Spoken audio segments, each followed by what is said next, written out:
یاد منا رہی ہے اور تاریخ انسانیت کا ایک منفرد واقعہ یعنی واقعہ کربلا اس کا تذکرہ ہوتا ہے۔ اور میں سمجھتا ہوں کہ ان دنوں میں سب سے اہم چیز، ہمارا سب سے اہم فریضہ یہ ہے کہ ہم امام علیہ السلام کی معرفت حاصل کریں۔ امام حسین کا وہ مقام خود، مقام معرفت، اس کو ہم پہچانیں۔ اور امیر المومنین علیہ السلام کا فرمان ہے الانسان محبوب تحت لسانہ، انسان اپنی زبان کے نیچے چھپا ہوا ہے۔ انسان بولتا ہے تو پتہ چلتا ہے کہ یہ اتنے پانی میں ہے، اس کی معرفت جو ہے وہ کس سطح کی ہے۔ یہ چند جملے میں امام حسین علیہ السلام کی دعائیں عرفہ کی آپ کی خدمت میں عرض کرتا ہوں، تاکہ اپنی معرفت الہی اور امام علیہ السلام کی جو معرفت الہی ہے اس میں تھوڑا سا تفاہم کا ہمیں موقع ملے۔ میں نے میرا خیال میں شاید وہ استقبال عمرہ کی پہلے مجلس میں اس حقیقت کی طرف اشارہ کیا تھا۔ امام علیہ السلام فرماتے ہیں، وہ میں نے عرض کیا تھا کہ عام انسانوں کے پاس جو اللہ تعالیٰ کو پہچاننے کا ذریعہ یا طریقہ ہے وہ خدا کی مخلوقات میں اللہ کی قدرت کی نشانیوں میں غور و فکر کرنا ہے۔ اس سے بھی استفادہ کیا گیا ہے، علیکم بدین العجائب، رسول خدا نے فرمایا تمہارا دین ایسا ہونا چاہیے جیسے اس گڑیا کا دین تھا۔ اس گڑیا کا کیا دین تھا؟ وہ ایک بوڑھی خاتون تھی، اس کا بیٹا عالم دین تھا، وہ ایک کتاب لکھ رہا تھا۔ اس کی والدہ نے پوچھا بیٹے یہ کس موضوع پر کتاب لکھ رہے ہو؟ عقائد کے بارے میں، احکام کے بارے میں، تاریخ کے بارے میں۔ کہا میں اپنی کتاب میں خدا کو ثابت کر رہا ہوں، یہ ثابت کر رہا ہوں کہ خدا ہے۔ ماں نے کہا بیٹے یہ بھی کوئی ایسا مسئلہ ہے؟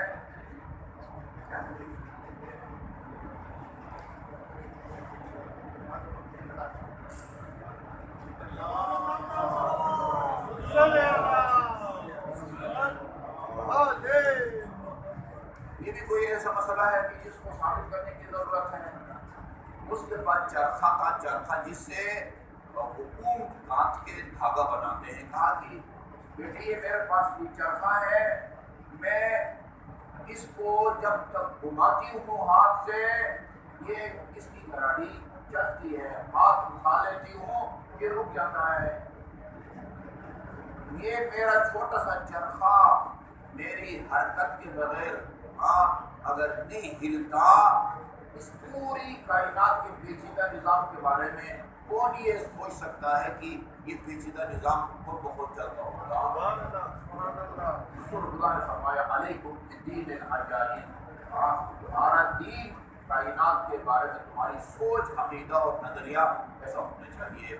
یہ عوام الناس کے لیے خدا کی قدرت میں کی نشانیوں میں، اس کی مخلوقات میں غور کر کے خدا کو پہچاننا، یہ عام لوگوں کے لیے ہے، عام لوگوں کے لیے۔ توحید مفضل امام جعفر صادق علیہ السلام کے لیکچر، آپ کے لیکچرز کا وہ خلاصہ ہے، ہم اپنی جامعۃ اہل بیت میں پڑھاتے ہیں، وہ توحید مفضل میں خود وہ پڑھاتا ہوں۔ اس میں انسانی خلقت کے مراحل کو امام نے بیان کیا ہے، نطفہ سے لے کر اور بڑے ہو کے داڑھی اگنے تک۔ ایک آدمی کی داڑھی آتی ہے، ایک آدمی کی کیوں نہیں آتی، اس کی کیا وجہ ہے؟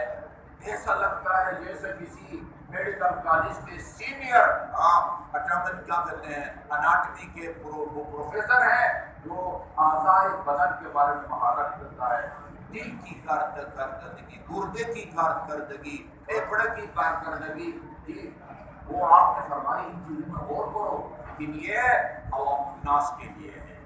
اچھا، خود امام حسین علیہ السلام فرماتے ہیں کیف یستدل علیک بما هو فی وجودہ مفتقر الیک، ماننے والے ان چیزوں کو ہم کس طرح تیری دلیل کے طور پر پیش کر سکتے ہیں جو خود اپنے وجود میں تیری محتاج ہے، جو خود اپنی وجود اور ہستی میں تیری محتاج ہے، ہم ان چیزوں کو تیری دلیل کے طور پر کس طرح پیش کر سکتے ہیں؟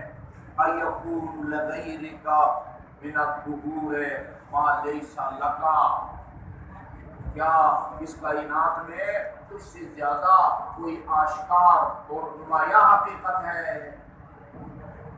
مَتَى حَتَّى يَكُونَ هُوَ الْمُظْهِرَ لَكَ، ہمیشہ جو نمایاں شخصیات ہوتی ہیں، معروف شخصیات ہوتی ہیں، ان کے ذریعے غیر معروف اور گمنام شخصیات کا تعارف کرایا جاتا ہے۔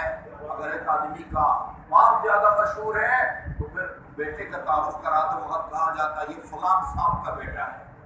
بیٹا زیادہ مشہور ہے تو باپ کے تعارف میں کہا جاتا ہے یہ فلان کے والد گرامی ہے۔ لیکن ہمیشہ جس کے ذریعے تعارف کرایا جاتا ہے اس کو زیادہ آشکار ہونا چاہیے۔ اس کائنات میں کون سی ایسی چیز ہے جو تجھ سے زیادہ آشکار ہو اور جو تجھے ظاہر کرے، اس کے بغیر تو مخفی اور پوشیدہ ہو۔ حتی یکون هو متا ضد کا حتی تحتاج الی دلیل یدل علیک، تو کب کسی سے غائب اور نہاں یا پوشیدہ تھا؟ حتی تحتاج الی دلیل یدل علیک، تاکہ تو کسی دلیل کا محتاج ہو جو تیری طرف رہنمائی کر سکے۔ متا بعدت، تو کب کسی سے دور تھا؟ حتی تکون الآثار ہی التی توصل الیک، تاکہ تیرے آثار قدرت لوگوں کو تجھ تک پہنچا سکیں۔ تو کب کسی سے دور تھا؟ تو اس شہرت سے بھی زیادہ انسان کے قریب ہے۔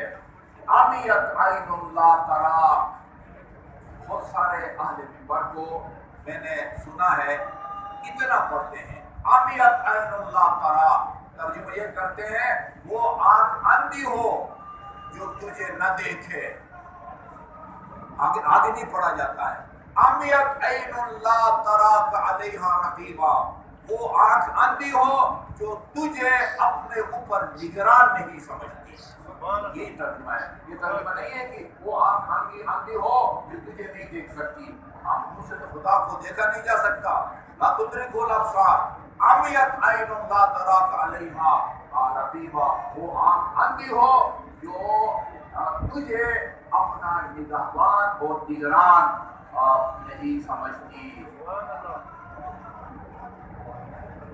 خسرت صفقۃ عبد لم تجعل له من حبک نصیبا، اس آدمی کا کاروبار معاملہ انتہائی خسارے میں ہے جس کو تیری محبت میں سے کوئی حصہ نہیں ملا۔